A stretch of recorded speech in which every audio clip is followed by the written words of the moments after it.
أيها الأبناء، احفظوا هذه الجملة: من عاش خادما تحت قدم أمه عاش سيدا فوق رؤوس قومه. من عاش خادما تحت قدم أمه عاش سيدا فوق رؤوس قومه. عباد الله، القرب من الوالدين قربة، والبعد عنهما مسخطة. لا بد أن نعلم أن كل بيت فيه أنفاس الوالدين فهو بيت رحمة وحنان.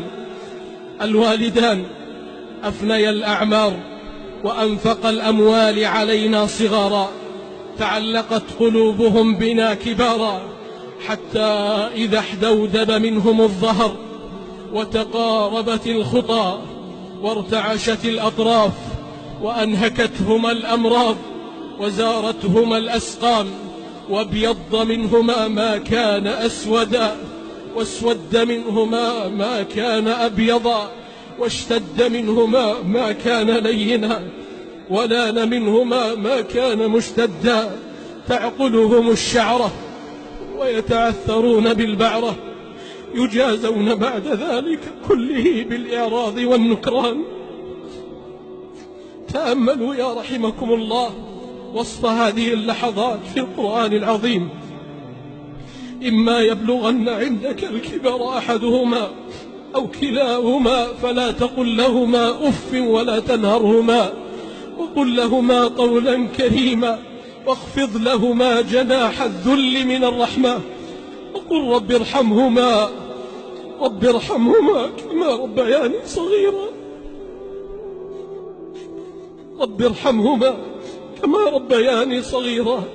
وبعد هذا العمر جاء إليك أيها الابن يتطلعان إلى إحسانك ويؤملان الصلة والمعروف منك، فوجداك فظا غليظ القلب لئيم الطبع شرس المعاملة سيء الخلق. إنا لله وإنا إليه راجعون. يا هذا إنه لا يقابل الإحسان بالإساءة إلا اللئام، ولا يقابل الجود والكرم بالإهانة إلا الطغام.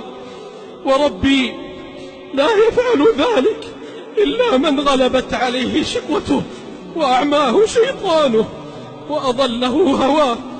أما علمت أيها المسكين أن رضا الله في رضا الوالد؟ أما علمت أيها المسكين أن رضا الله في رضا الوالد وسخط الله في سخط الوالد؟ والله وبالله وتالله إن الخير كل الخير في الوالدين المسنين. إن الخير كل الخير في الوالدين المسنين. قال صلى الله عليه وسلم: الخير مع أكابركم، الخير مع أكابركم. وفي رواية: والبركة مع أكابركم. الوالدان رؤيتهما